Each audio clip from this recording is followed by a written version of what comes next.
Turning back now to the Hawaiian island of Maui, 99 people are now confirmed to have died in last week's wildfires, and that number is expected to rise. Hawaii Governor Josh Green told CBS News yesterday that search crews could recover 10 to 20 people a day going forward.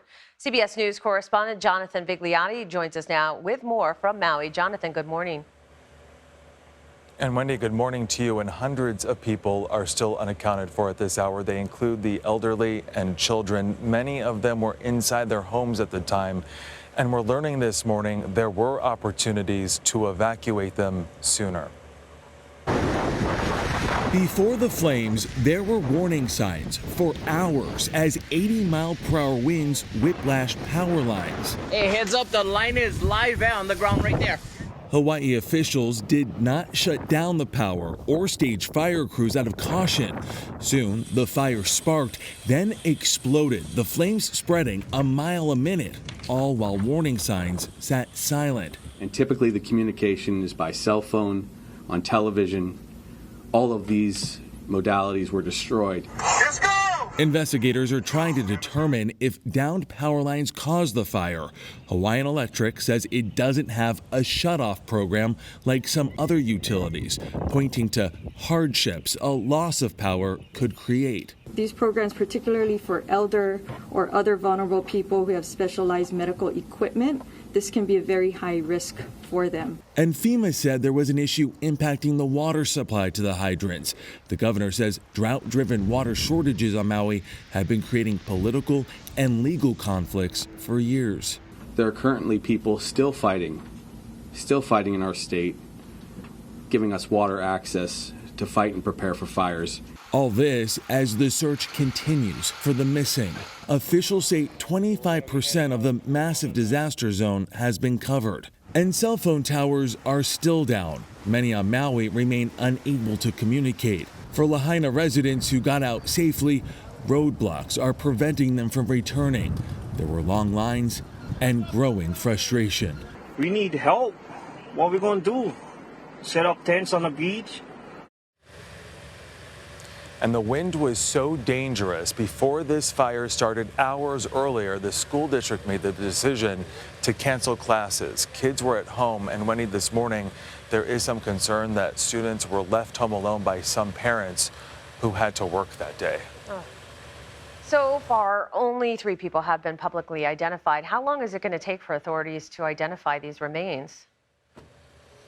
Yeah, we're being told that this is a process that could carry on for weeks, if not longer. We know that FEMA has 300 officials here on the ground. 140 are specialists, and they are in the disaster zone, combing through a gridded system with the aid of cadaver dogs. They have been looking through house after house and building after building. We're talking 3,000 structures in all.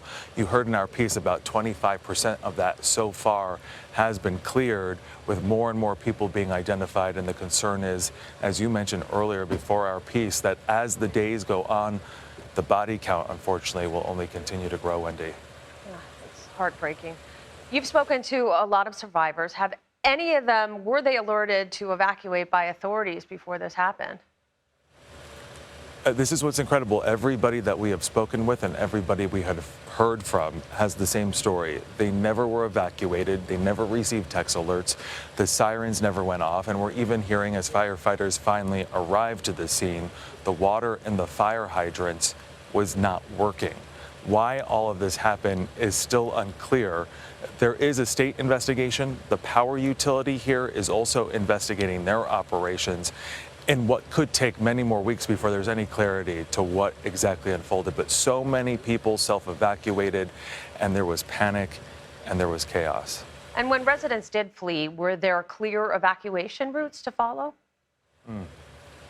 So there's only one road in and one main road out of town. That road was piled up with people, and just getting to that road was difficult. We saw this incredible scene of a pileup of cars that were charred by the flames, people so desperate in their self-evacuation running to their cars, but they could not outrun those flames. We have heard stories, we have spoken to people that had to get out of their car and jump into the ocean to save their lives.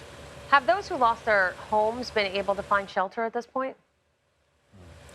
Some have, but we're talking about thousands of people who are now homeless. Some are staying in those temporary shelters that have been set up from day one, but that's just a short-term solution. The Red Cross is here along with FEMA, as we mentioned. They're going to assist with longer-term housing solutions.